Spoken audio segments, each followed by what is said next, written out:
ಅಂದಾಗ ನನಗೆ ನಾರಾಯಣಮೂರ್ತಿ ಅವರು ಪದೇ ಪದೇ ಹೇಳ್ತಾರೆ ವಾರಕ್ಕೆ 70 ಗಂಟೆಗಳ ಕಾಲ ಕೆಲಸ ಮಾಡಬೇಕು, ಇಲ್ಲ ದೇಶ ಅಭಿವೃದ್ಧಿ ಆಗಲ್ಲ, ಇಂಡಿವಿಜುವಲ್ ಕೂಡ ಅಭಿವೃದ್ಧಿ ಆಗಲ್ಲ ಅಂತ. ನಿಮ್ಗೆ ಏನ್ ಅನ್ಸುತ್ತೆ? ನೋಡಿ, ಅವ್ರು ಹೇಳಿದ್ದು ವಾರಕ್ಕೆ 70 ಅಂತ ಹೇಳಿದ್ರು. ನಾನ್ ನಿಮಗ್ ಕೇಳ್ತೀನಿ, ದಿನಕ್ಕೆ 24 ಗಂಟೆ ಇದೆ, ವಾರಕ್ಕೆ 7 ದಿವಸ ಇದೆ, 24x7 ನೀವೇನ ಮಾಡಿದ್ರೆ ನಿಮ್ಗೇನ್ ನಂಬರ್ ಬರುತ್ತೆ ಅಂತ ನೋಡಿದ್ರೆ 160 170 ಬರುತ್ತೆ.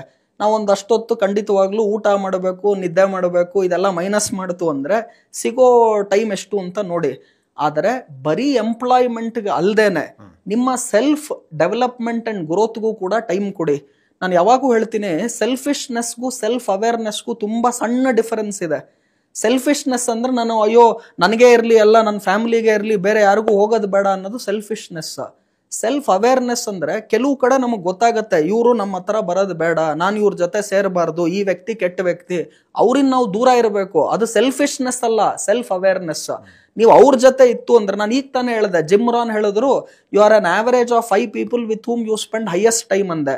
If you spend time with 5 idiots, what you will be an average idiot. So ಅಲ್ಲಿ ನೀವು ನಿಮ್ಮ ಎನ್ವಿರಾನ್ಮೆಂಟ್ ಅನ್ನ ಖಂಡಿತವಾಗ್ಲೂ ಚೆನ್ನಾಗಿ ಇಟ್ಕೋಬೇಕು. ನನ್ನ ಹತ್ರ ಯಾರನ್ನ ನೆಗೆಟಿವ್ ಮಾತಾಡೋರು, ಟೈಮ್ ವೇಸ್ಟ್ ಮಾಡೋರು, ಇಂಥ ಜನಗಳು ಬಂತು ಅಂದ್ರೆ ನನ್ನ ನಂಬರ್ ಬೇಕಾದ್ರೆ ಅವ್ರಿಗೆ ಸಿಗುತ್ತೆ. ಆದ್ರೆ ನನ್ನ ಮೊಬೈಲಲ್ಲಿ ಬ್ಲಾಕ್ ಅನ್ನುವ ಒಂದು ಫೀಚರ್ ಇದೆ. ಸೊ ಆ ಬ್ಲಾಕ್ ಫೀಚರ್ ಅನ್ನು ಉಪಯೋಗಿಸ್ತೀನಿ. ಸೊ ನನ್ನ ಹತ್ತಿರಕ್ಕೆ I will not keep any negative people around me who will take me down. I want people around me who will take me up. ಅದಕ್ಕೆ ನಾನು ಹೇಳ್ತಾ ಇರೋದು, ನಿಮ್ಮ ಎನ್ವಿರಾನ್ಮೆಂಟ್ ಅನ್ನು ಚೆನ್ನಾಗಿ ಇಟ್ಕೊಳ್ಳಿ. ಹಾಗೂ ಇವಾಗ ನೀವು ಹೇಳಿದ್ರಿ ನಾರಾಯಣಮೂರ್ತಿ ಅವರು 70 ಅವರ್ಸ್ ಕೆಲಸ ಮಾಡಬೇಕು ಅಂತ. ನೀವೇನಾನ ಮುಖೇಶ್ ಅಂಬಾನಿ ಆಗ್ಬೇಕು, ಗೌತಮ್ ಅದಾನಿ ಆಗ್ಬೇಕು, ನಾರಾಯಣಮೂರ್ತಿ ಆಗ್ಬೇಕಂದ್ರೆ 70 ಗಂಟೆ ಸಾಕಾಗಲ್ಲ, ಇನ್ನ ಜಾಸ್ತಿ ಮಾಡಬೇಕು.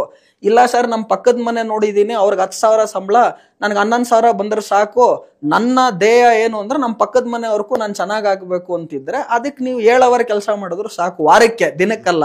So what is your vision, what is your goal, what is your objective, ನೀವು ಎಲ್ಲಿ ತಲುಪಬೇಕು? ಈಗ ನಾನು ಮಲ್ಲೇಶ್ವರಂ ಗ್ರೌಂಡ್ ಅಲ್ಲಿ ಬೆಸ್ಟ್ ಕ್ರಿಕೆಟರ್ ಆಗಬೇಕು ಅಂದ್ರೆ ಅದಕ್ಕೆ ಬೇಕಾದಂತಹ ಪರಿಶ್ರಮ ಬೇರೆ. ನಾನು ಕರ್ನಾಟಕದಲ್ಲಿ ಬೆಸ್ಟ್ ಕ್ರಿಕೆಟರ್ ಆಗ್ಬೇಕಂದ್ರೆ ಅದ್ರ ಪರಿಶ್ರಮ ಬೇರೆ. ನಾನು ಇಂಡಿಯಾಗೆ ಬೆಸ್ಟ್ ಕ್ರಿಕೆಟರ್ ಆಗ್ಬೇಕು ಅಂದ್ರೆ ಅದ್ರ ಪರಿಶ್ರಮ ಬೇರೆ. ನಾನು ವರ್ಲ್ಡ್ಗೆ ಬೆಸ್ಟ್ ಕ್ರಿಕೆಟರ್ ಆಗ್ಬೇಕಂದ್ರೆ ಅದ್ರ ಪರಿಶ್ರಮ ಬೇರೆ. ಜನ ಏನ್ ಮಾಡ್ತಾರೆ ಅಂದ್ರೆ ಒಂದು ಗೋಲ್ ಇಟ್ಕೊಂಡಿರ್ತಾರೆ, ನಾನು ಇಲ್ಲಿ ರೀಚ್ ಆಗ್ಬೇಕು ಜೀವನದಲ್ಲಿ ಅಂತ. ಅದಕ್ಕೆ ಬೇಕಾದಂತಹ ಹಾರ್ಡ್ ವರ್ಕ್ ಮಾಡಬೇಕು ನೀವು. ಯಾವಾಗ ಈ ಹಾರ್ಡ್ ವರ್ಕ್ ಆಗಲ್ವೋ ಅವ್ರ ಗೋಲ್ನೇ ಕಡಿಮೆ ಮಾಡಿಬಿಡ್ತಾರೆ. ನಾನು ಹೇಳ್ತೀನಿ, ನೀವು ಗೋಲನ್ನ ರೀಚ್ ಮಾಡೋದಕ್ಕೆ ನಿಮ್ ಹಾರ್ಡ್ ವರ್ಕ್ ಅನ್ನು ಜಾಸ್ತಿ ಮಾಡಿ ಹೊರತು ಗೋಲನ್ನು ಕಡಿಮೆ ಮಾಡ್ಕೊಂಡು ಹಾರ್ಡ್ ವರ್ಕ್ ಈಕ್ವಲ್ ಮಾಡ್ಕೋಬೇಡಿ. ಆಮೇಲೆ ಅದು ನಿಮ್ಮ ಚಾಯ್ಸ್ ಅಷ್ಟೇ. ಎಲ್ಲರೂ ಕೂಡ ಇದೇ ಚಾಯ್ಸ್ ಮಾಡಿ ಅಂತ ಹೇಳಲ್ಲ.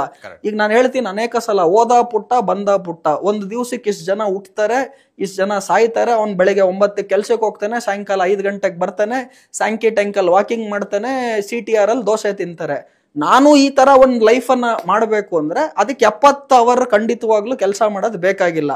ಆದ್ರೆ ನಾನು ನಾರಾಯಣಮೂರ್ತಿ ಆಗ್ಬೇಕು, ನಾನು ಮುಖೇಶ್ ಅಂಬಾನಿ ಆಗ್ಬೇಕು, ನಾನು ವಿರಾಟ್ ಕೊಹ್ಲಿ ತರ ಆಗ್ಬೇಕು, ನಾನು ನರೇಂದ್ರ ಮೋದಿ ತರ ಆಗ್ಬೇಕು, ನಾನು ಗೌತಮ್ ಅದಾನಿ ತರ ಆಗ್ಬೇಕು ಅಂತ ನಿಮ್ ಉದ್ದೇಶ ಇತ್ತು ಅಂದ್ರೆ ಅದಕ್ಕೆ 70 ಅವರ್ ವಾರಕ್ಕೆ ಪರಿಶ್ರಮ ಸಾಕಾಗಲ್ಲ.